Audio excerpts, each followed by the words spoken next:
song. Cry with the wind, for the dawn is breaking. March, march, swing you along. White was our banner and hope is waking. Shout, shout, up with your song. Cry with the wind, for the dawn is breaking. March, march, swing you along. Wide blows our banner and hope is waking. Shout, shout, up with your song. Cry with the wind, for the dawn is breaking. March, march, swing you along. Wide blows our banner and hope is waking. 3 nurses and a doctor wrestle Lucy Burns into a straitjacket. They strap her into a chair. One nurse sits on her knees so she can't move. Another wraps a towel on her head and yanks it back to expose Lucy's throat. The doctor whips out a long rubber tube, shoves it into Lucy's nose, and pushes it down into her throat. But more on that later. 2020 is the centennial of the 19th Amendment, granting American women suffrage, the right to vote. 2020 is also the year of a pivotal presidential election, with women getting the vote in another sense. Yet few of us realize the arrest, tortures, and 72 years of battling women endured for suffrage. Few of us realize that it's been almost 100 years that we've been waiting for the Equal Rights Amendment to become law. No surprise, history does not favor her story. We still live in a world in which women are abused, silenced, mutilated, Weinsteined, Cosby'd, trumped. Poetry is one of the antidotes to such hatred. I am Susanna Rich. I am a poet, and I have written Shout, Poetry for Suffrage, to transport us into the lived experience of these courageous women and righteous men, collapsing differences in time and space, gender, race, and age.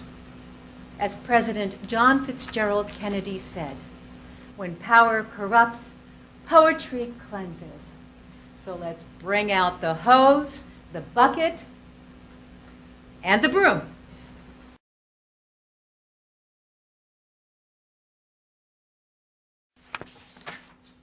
I am Elizabeth Cady Stanton, 1815 to 1902. And I am Susan B. Anthony, 1820 to 1906.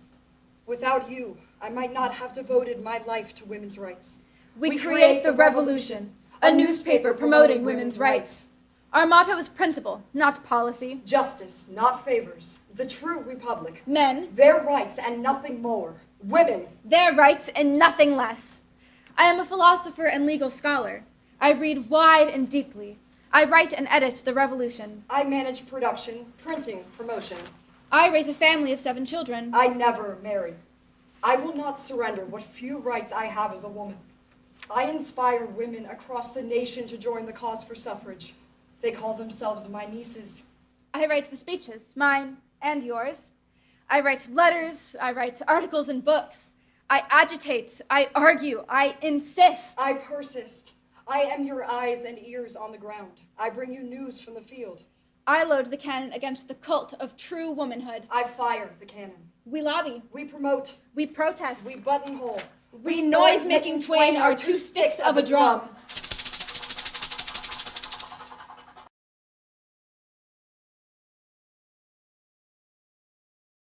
The battle for votes for women stalls as suffragists attempt to win the vote state by state through diplomacy. But while working in England, Americans Alice Paul and Lucy Burns learned the militant tactics of suffragettes, that's what they're called over the pond, as they participate in Emmeline and Christabel Pankhurst's battle for the vote. Let's see what they bring back to America. I am Alice Paul, 1885 to 1977. The time has come for a new direction. I throw stones into the windows of power. I have broken 48. I have broken thousands. For For this I am locked up in an airless prison, rank with the stench of sweat, vomit, urine, feces, women's blood. So I pitch a bowl at a high window, hit my mark that we might breathe. My sister Suffs cheer my marksmanship. My window then is blocked, a solid board that covers the kindly face of an old man who bemoans his horrid task. But there is another light, another air, another song. So I toss stones. I break windows when doors will not. I break glass that suspends of liquid sand. I throw glass, electric bulbs, and goblets. I throw books. I throw the books of the laws at those who make unjust laws. I break laws that choose me, though I have not chosen them. I break whatever needs shattering to make the world as beautiful as I can. I throw and throw until I may throw my hat into the ring. I cast and cast until it is a ballot that I cast. There will never be a new world order until women are a part of it. The movement is a sort of mosaic. Each of us puts in one little stone, and then you get a great mosaic. Like the vast floors of New York's new 1905 Penn Station, forming a foundation for the struts and girders and beams lofting a glass ceiling above us. There will come a time when they will say of a woman who will carry a nation, she went where most men and women would not have gone. That she was a child of the light. See our shards gleam and glitter in the mud.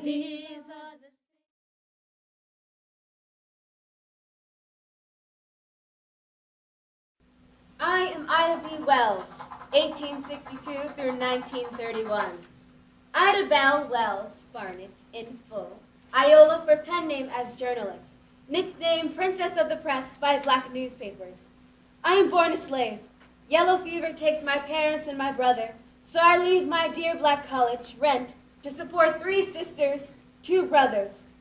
I ride a white mule to school, where I teach for $25 a month. Good for my time. Once I sit in the first-class railroad coach meant for white ladies. The conductor orders me to remove to the smoker's car in Jim Crow. I resist. He manhandles me, tears my dress, and throws me off the train. The white passengers cheer. Judge James Q. Pierce, once a Union soldier, awards me $500 against the railroad. His ruling is reversed on appeal. Don't tell me if I, a black woman, march among the white in your great women's suffrage procession that Southern white women would abuse me. When Inez Milholland, astride her white mare, canters grandly by and 6,000 women march past me like a mighty white ocean, in this moment I must gather my race in my arms for my father, who voted his conscience for Lincoln's Republicans and lost his white employment.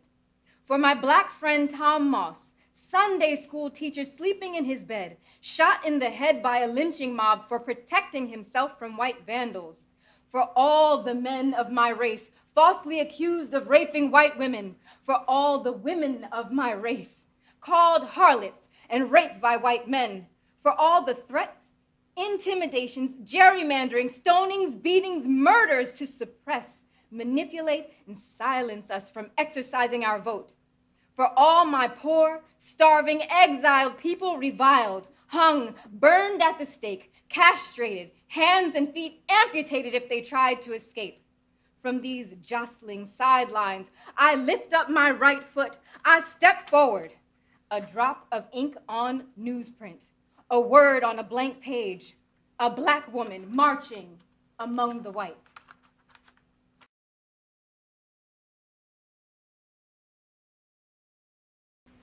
I am a silent sentinel. I am a silent sentinel. I am a silent sentinel. I am a silent sentinel. I am a silent sentinel. I am a silent sentinel. The United States fighting World War I. I stand left or right of the White House gate, marking the states with women's suffrage and those without. The divide through which Woodrow Wilson rides to his golf games, vacation homes, Congress, balls. Our feet bitten with frost, our fingers numb.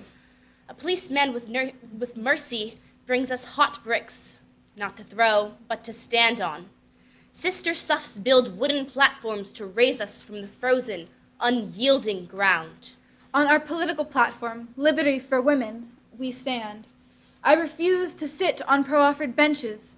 I am silent, although the air is troubled by angry bystanders who laugh at, mock, jeer at us with their words mimickings. Like the Queen's beefeaters, I don't meet their eyes. I do not acknowledge those who doff their hats, or those who tell children we are making history. I stand with my back to Woodrow Wilson's mansion, as his back is turned to us. I stand by the jail bars that are this gate. I hold my lodge pine pole to loft banners. We are the iron-jawed angels. As Woodrow Wilson continues to ignore the suffragists lobbying for a constitutional amendment, picketing intensifies. The picketing embarrasses him and interferes with focus on his war efforts. So to silence them, he has the suffragists arrested and tortured. We enter those prisons to experience their nights of terror.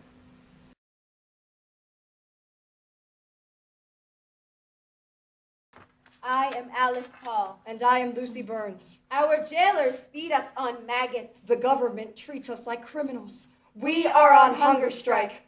I have lost my sense of taste. I have lost my sense of smell. Only freedom will stop our strike. Alice, they think to have severed the heart from the head. You in one prison, I in the other. They do not know that we who have marched together, have been behind bars together, have stood in snow together, step for step, breath for breath, bleeding as one, could not be separated.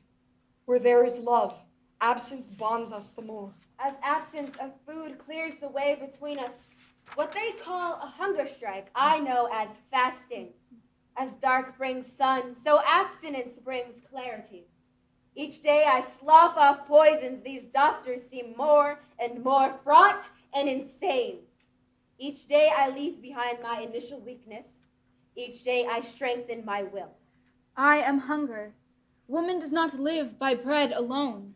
I will not come until it is time for the feast. Dr. Cannon, for all his bluster, bent on breaking me into pieces, orders a nurse to observe me. All through the night she flashes an electric light into my eyes. This is the worst torture of them all. They want to rob me of my sleep. They want to rob me of my dreams.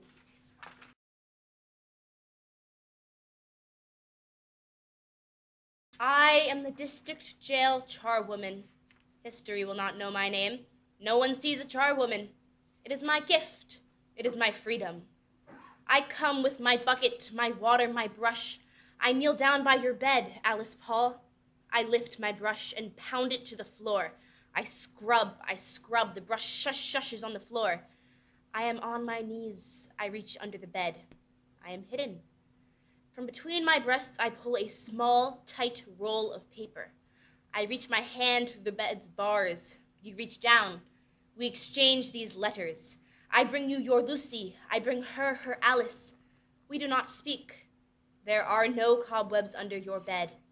The floor is clean and clear. I am Susanna Rich. Please call us at 201-213-9732 or visit us at our page, wildnightsproductions.com, to book either our full cast production or my solo reading from Shout, Poetry for Suffrage.